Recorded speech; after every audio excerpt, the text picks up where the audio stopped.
Un gélido amanecer de noviembre de 1998 envolvía el mercado La Victoria de Puebla, un torbellino de vida que comenzaba a desperezarse. El aire, denso con el aroma terroso de los chiles secos y el dulce pungente del cempasúchil, se mezclaba con el vapor de los antojitos recién hechos y el murmullo incesante de cientos de voces que daban vida al lugar. Bajo un cielo aún teñido de oscuridad, los coloridos puestos comenzaban a desplegarse, sus luces titilantes luchando contra las últimas sombras de la noche, mientras el bullicio prometía un día más de comercio y tradición. En medio de esta marea de actividad y rostros anónimos, una joven, María Guadalupe Hernández, apenas 22 años, se abría paso con una dificultad que iba más allá de la simple multitud mañanera. Sus ojos, profundos y vacíos de cualquier brillo, evitaban cualquier mirada, como si temiera ser reconocida o, peor aún, vista. Lupita iba envuelta en un rebozo de lana oscura y gruesa, una prenda tradicional que, en cualquier otro contexto, acunaría un bebé regordete, símbolo de nueva vida y esperanza. Pero lo que ocultaba celosamente bajo esa tela no era la imagen esperada.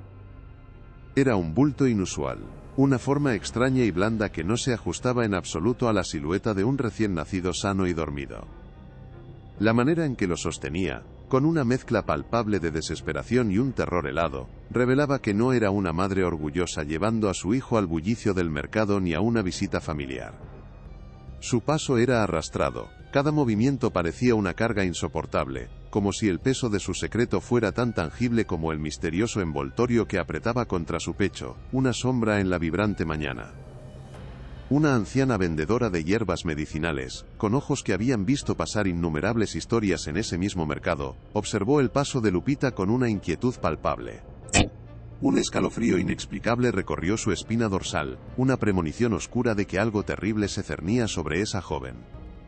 Lupita no buscaba comprar ruda para la buena suerte ni manzanilla para calmar los nervios. Su mirada fija no se desviaba hacia los puestos repletos de vida. Su destino era claro, urgente e ineludible, una necesidad que superaba cualquier otra. La entrada de urgencias del Hospital General de Puebla.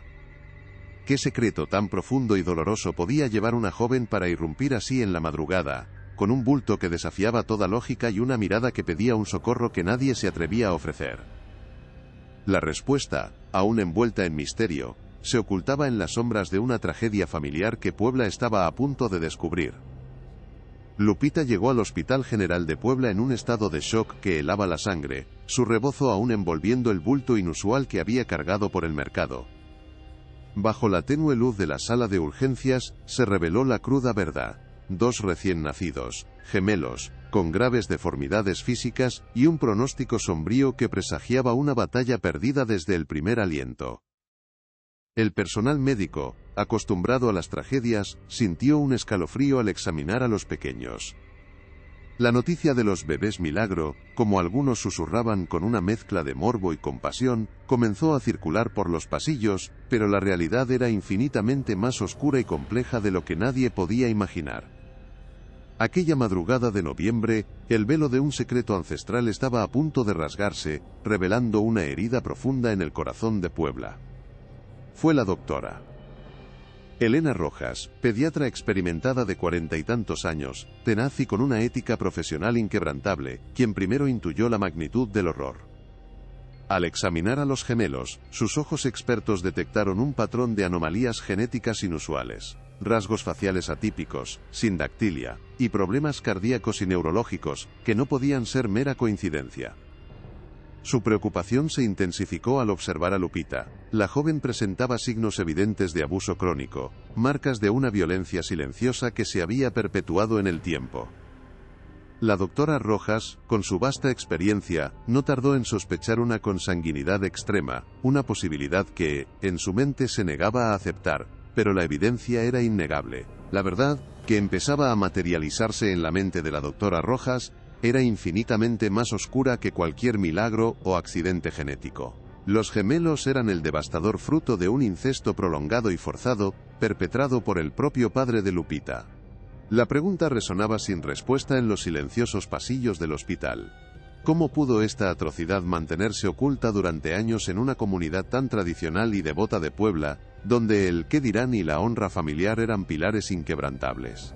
En estas comunidades conservadoras, el miedo al pecado y al estigma social se convertía en una cadena más pesada que cualquier ley, forjando un pacto de silencio que protegía a los culpables y condenaba a las víctimas. Apenas unas horas después, la fachada de normalidad se resquebrajó. Pedro Hernández, el padre de Lupita, y Rosaura, su madre, irrumpieron en el hospital, exigiendo llevarse a Lupita y a los bebés.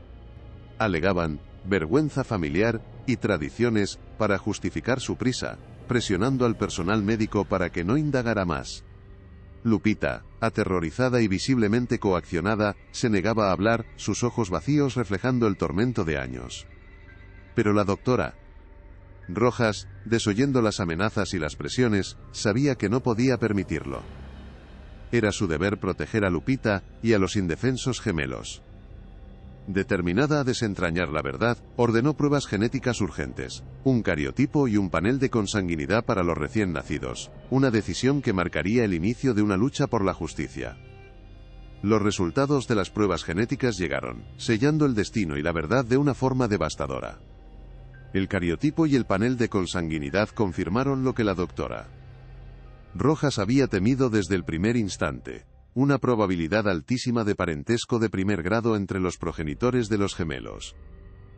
La evidencia era irrefutable, una sentencia médica que gritaba la atrocidad oculta.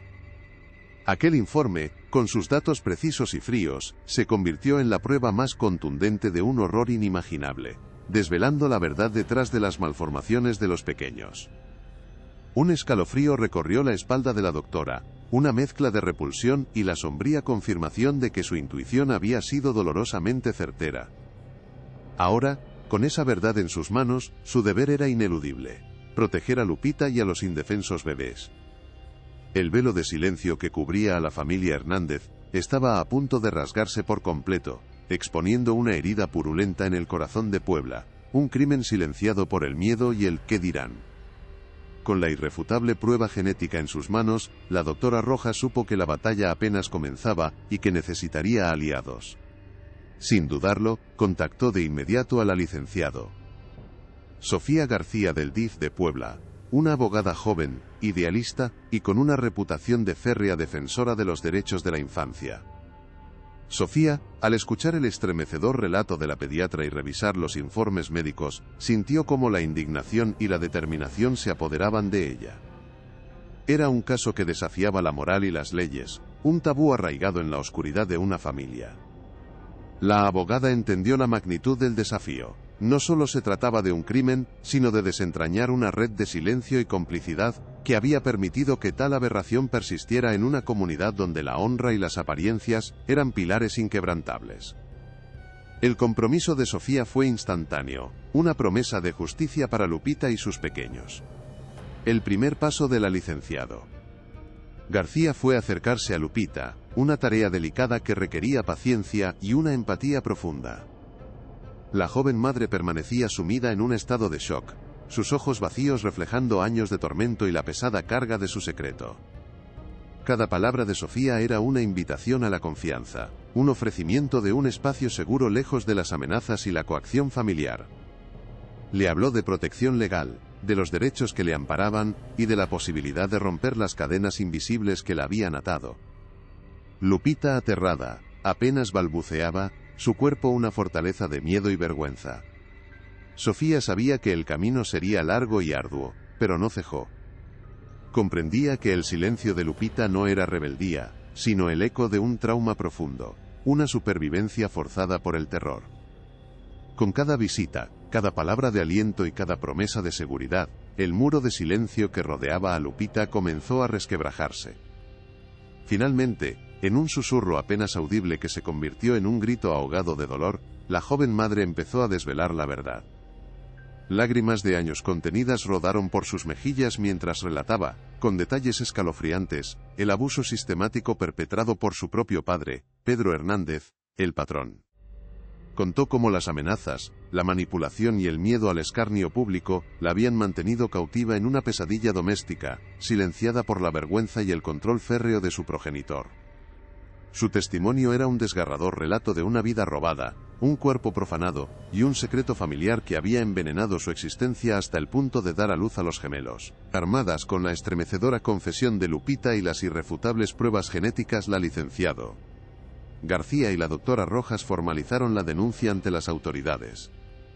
El caso recayó en el comandante Ricardo Morales, jefe de la policía local, un hombre de rostro curtido y una reputación de rectitud.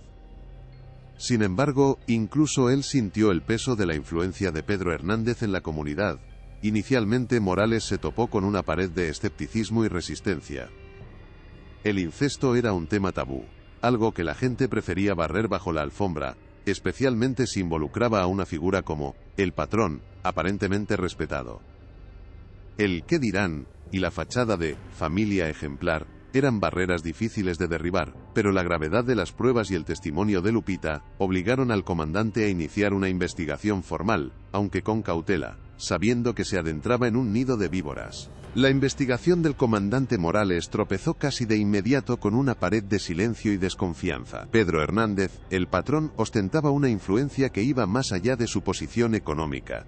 Era un poder silencioso, tejido con favores, deudas y el respeto impuesto por el miedo. En los ejidos cercanos a Puebla, donde la familia Hernández tenía sus raíces, nadie se atrevía a hablar. Los vecinos, con la mirada baja, se encogían de hombros ante las preguntas de los agentes, alegando ignorancia o asuntos de familia que no les competían.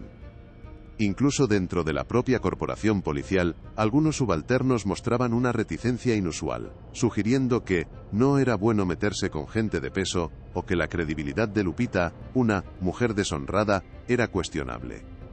Morales sentía la presión, una fuerza invisible que buscaba sofocar la verdad antes de que pudiera ver la luz del sol.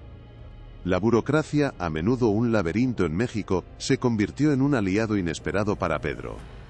Los trámites para obtener órdenes de cateo o citaciones se dilataban inexplicablemente en los juzgados, donde ciertos funcionarios parecían tener manos atadas o actuaban con una lentitud frustrante.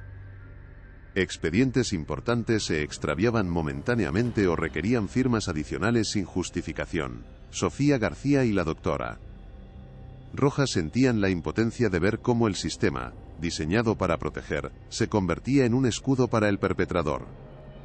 Las llamadas a testigos clave, que Lupita había mencionado con temor, quedaban sin respuesta o eran desviadas por intermediarios que afirmaban que la persona no estaba o no quería problemas. El hedor de la corrupción flotaba sutilmente en el aire, una red invisible que protegía a el patrón de cualquier escrutinio. La resistencia no tardó en escalar de lo sutil a lo explícito. Una tarde, mientras Sofía y la doctora Rojas salían del hospital, un vehículo oscuro se detuvo abruptamente a su lado. Un hombre de aspecto rudo, con un cigarrillo colgando de los labios, bajó la ventanilla y, con una voz rasposa, les advirtió: «Hay cosas que es mejor no remover, licenciada. La familia Hernández tiene ojos y oídos por todas partes. No querrán que les pase algo a sus seres queridos, ¿verdad?». La amenaza, velada pero directa, heló la sangre de ambas. Al día siguiente, Lupita recibió una nota anónima en su habitación del hospital, con un dibujo de un rebozo quemado y la palabra «silencio», escrita con letras torcidas. El mensaje era claro: Pedro no se detendría ante nada para mantener su secreto enterrado. La lucha por la justicia se había tornado personal y peligrosa. Las amenazas, lejos de amedrentarlas, encendieron una llama de determinación aún más intensa en Sofía y la doctora Rojas. Entendieron que la desesperación de Pedro Hernández era una señal de que estaban cerca de la verdad, y que el peligro era, paradójicamente, una confirmación de su camino correcto. El comandante Morales, al ver la audacia de los amedrentamientos, que ya no eran meras presiones sino advertencias explícitas contra la integridad de las involucradas, sintió que su honor y su deber estaban siendo directamente desafiados. La cautela se transformó en una necesidad urgente de actuar. La protección de Lupita y los gemelos ya no era solo una cuestión legal o médica. Era una carrera contra el tiempo para desmantelar una red de terror antes de que sus tentáculos alcanzaran a quienes buscaban justicia. La investigación, hasta entonces estancada en la burocracia y el miedo, tomó un nuevo y peligroso impulso. Con esta renovada urgencia, el comandante Morales, Sofía y la doctora Rojas se reunieron para trazar una nueva estrategia. Reconocieron que las pruebas físicas directas del abuso intrafamiliar eran escasas, por lo que debían buscar evidencias circunstanciales y testimonios indirectos.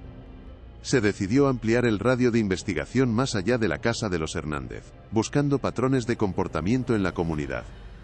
Morales, apoyándose en su equipo más leal, envió agentes discretos a los ejidos cercanos, no para interrogar abiertamente, sino para escuchar, para percibir los murmullos del pueblo, las historias no contadas que se transmitían en voz baja entre comadres y en las cantinas.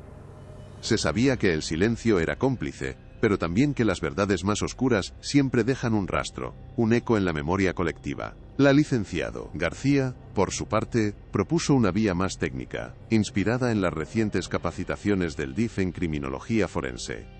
La obtención de muestras biológicas para un análisis de ADN que confirmara la paternidad de Pedro, más allá de la consanguinidad ya probada. Esto requeriría una orden judicial, que seguía siendo un obstáculo, o una recolección discreta y legalmente viable. La doctora Rojas, con su acceso al hospital, sugirió una oportunidad. Durante una de las visitas programadas de Pedro para ver a Lupita, se podría obtener una muestra de ADN de algún objeto que él tocara, un vaso de agua, una servilleta, con el protocolo adecuado para garantizar su validez judicial. Era una estrategia arriesgada, casi de inteligencia, pero necesaria ante la muralla de silencio impuesta por el patrón. Con la autorización del Ministerio Público, que finalmente accedió a la propuesta bajo estricta supervisión, se puso en marcha la operación. Durante la siguiente visita de Pedro al hospital, un agente encubierto, disfrazado de personal de limpieza, se aseguró de que el vaso de agua que el patrón usó para beber, y que dejó sobre la mesa, fuera recolectado con sumo cuidado. La muestra fue enviada de inmediato a los servicios periciales de la Fiscalía de Puebla, donde un equipo de expertos forenses, bajo la dirección del doctor Ernesto Guzmán, inició el proceso de extracción y análisis de ADN. La tensión era palpable, este era el eslabón perdido, la prueba que podría romper el poder de Pedro y dar voz a Lupita. La ciencia se convertía en la última esperanza para la justicia en un caso envuelto en la oscuridad de un tabú ancestral. Los días de espera se sintieron como siglos. Finalmente, el informe de los servicios periciales llegó a la oficina del comandante Morales. El documento, escrito con la frialdad de los hechos científicos, confirmaba sin lugar a dudas que el perfil genético obtenido del vaso de agua coincidía con el de Pedro Hernández, y, a su vez, presentaba la mitad del material genético de los gemelos, confirmando su paternidad. La prueba era irrefutable. Pedro Hernández era el padre biológico de los recién nacidos, y por extensión, el perpetrador del incesto contra su propia hija, Lupita. Esta revelación no solo solidificaba el caso legal, sino que también desmoronaba por completo la fachada de El Patrón, exponiendo la barbarie que había ocultado bajo el manto de la respetabilidad y el miedo. El velo de silencio estaba a punto de rasgarse definitivamente. Aunque la prueba de ADN era irrefutable y confirmaba la paternidad de Pedro, la licenciado García y la doctora Rojas sabían que la condena de El Patrón requeriría más que ciencia. La comunidad, aún bajo su sombra de influencia y miedo, mantenía un silencio cómplice, una fortaleza inexpugnable. Pero existía una grieta en esa muralla, una figura que, aunque atrapada, sentía el peso insoportable de la verdad. Doña Remedios, la madre de Pedro y abuela de Lupita. Atormentada por la culpa y el sufrimiento de sus bisnietos, la anciana se debatía en un infierno personal. Sus ojos, que lo habían visto todo, eran un pozo de dolor y arrepentimiento, una ventana a décadas de una verdad silenciada que pugnaba por salir, un eco de la tragedia que se había gestado en su propio hogar. Fue la visión de los pequeños gemelos en sus cunas hospitalarias, tan frágiles y marcados por la tragedia, lo que finalmente quebró la resistencia de doña Remedios. Cada respiración dificultosa de sus bisnietos era un reproche silencioso, un eco del horror que ella había presenciado y, por miedo, permitido. La culpa se había convertido en una herida abierta, y el sufrimiento de Lupita, su nieta, se reflejaba en cada uno de sus gestos, en cada lágrima no derramada. En un acto de desesperación y de un valor insospechado, la anciana tomó una decisión que cambiaría el curso de todo. Con el corazón en un puño y la voz apenas un hilo, buscó a la licenciado Sofía García, pidiéndole un encuentro discreto, lejos de los ojos vigilantes de su hijo y de la gente del pueblo, para desenterrar una verdad que llevaba años sepultada. En la intimidad de una pequeña sala, con la luz tenue filtrándose por la ventana, doña Remedios comenzó su desgarrador relato. Sus palabras, entrecortadas por sollozos y el temblor de sus manos viejas, pintaron un cuadro escalofriante de la tiranía de Pedro. No solo confirmó los abusos contra Lupita, sino que reveló la red de amenazas, la manipulación constante y el control férreo que el patrón ejercía sobre toda la familia. Describió cómo el miedo al escarnio público y la deshonra familiar habían sido las cadenas más fuertes, forjando un pacto de silencio que ella misma había mantenido por décadas, por cobardía y por un amor malentendido. Su testimonio no era solo una confesión, sino una liberación, la pieza que faltaba para desmoronar la fachada de respeto de Pedro y exponer su verdadera monstruosidad ante el mundo. El silencio de Puebla estaba a punto de romperse para siempre. La anciana, con la voz ahogada por la culpa, desveló la verdadera magnitud de la tiranía de Pedro. No solo confirmó los abusos contra Lupita, sino que detalló cómo el patrón había tejido una telaraña de control psicológico sobre toda la familia. Las amenazas no eran solo físicas, eran susurros constantes sobre la deshonra, la ruina económica y el escarnio público que caerían sobre ellos si alguien osaba hablar. Era un ambiente de terror sutil, donde cada miembro vivía bajo el yugo de su voluntad inquebrantable, forzados a una complicidad pasiva que carcomía sus almas. Doña Remedios confesó haber sido testigo de la manipulación, de cómo Pedro aislaba a Lupita, controlando cada aspecto de su vida, convirtiéndola en una sombra de sí misma. Este no era solo un crimen, era el desmantelamiento gradual de una familia. La anciana reveló cómo Pedro utilizaba su posición de hombre respetable en la comunidad para blindar sus acciones, tejiendo una red de favores y deudas que lo hacían intocable. El qué dirán, esa poderosa arma social en Puebla, se transformó en su cómplice más efectivo. Doña Remedios explicó que, para Pedro, la honra familiar no era un valor, sino una herramienta para someter. Amenazaba con exponer secretos fabricados, arruinar reputaciones y dejar a la familia en la miseria si alguien contradecía su palabra. Este miedo, más que cualquier golpe, les había atado las manos y sellado los labios, transformando la casa Hernández en una prisión invisible, donde la apariencia de normalidad era la cadena más pesada. Su testimonio dibujaba a un depredador calculador y cruel. La noticia del ADN y el testimonio de doña Remedios, aunque mantenidos en estricta reserva por la policía, comenzaron a filtrarse como agua entre las grietas de un muro. Los murmullos en el mercado La Victoria y en las iglesias de los ejidos se volvieron más insistentes. Algunos vecinos, liberados de la presión de un secreto compartido, empezaron a recordar incidentes extraños, miradas furtivas, el silencio inusual de Lupita. Sin embargo, los leales a el patrón, aquellos a quienes él había favorecido o intimidado, intentaron desacreditar a la anciana, tildándola de senil o de loca. La comunidad se dividió, y la tensión creció en el ambiente, como una tormenta que se gestaba, prometiendo un estallido inminente. La verdad, por fin, comenzaba a respirar. Pedro Hernández, sintiendo cómo su imperio de mentiras se desmoronaba, intensificó sus tácticas. Las amenazas a Sofía y la doctora Rojas no tardaron en escalar, pasando de veladas advertencias a mensajes directos y perturbadores dejados en sus coches o enviados a través de intermediarios anónimos. Un día, una nota intimidatoria apareció en la puerta de la oficina del comandante Morales, una bala de bajo calibre envuelta en un papel con la palabra «cuidado». Era el gesto de un hombre acorralado, dispuesto a todo para proteger su impunidad. La presión era inmensa, y el equipo de justicia sabía que el tiempo se agotaba. El caso había pasado de una investigación a una carrera contrarreloj, donde cada paso adelante aumentaba el riesgo personal de todos los involucrados. El Tribunal de Puebla, aquel día, era un hervidero de expectación.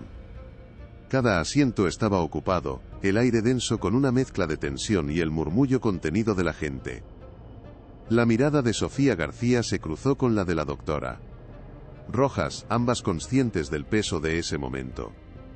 Pedro Hernández, el patrón, se sentaba impertérrito, su rostro pétreo, Pero sus ojos, bajo el escrutinio de todos, aún destilaban un atisbo de su antigua autoridad, intentando controlar la narrativa con su mera presencia.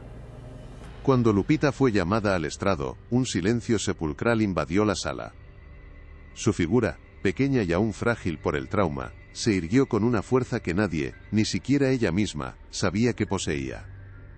Con voz apenas audible al principio, pero que fue ganando firmeza, comenzó a desvelar, ante el juez y el jurado, los años de infierno, los detalles más íntimos y desgarradores de su calvario, el horror perpetrado por su propio padre. Cada palabra resonaba como un eco doloroso, desnudando la fachada de respetabilidad de El Patrón ante una comunidad atónita.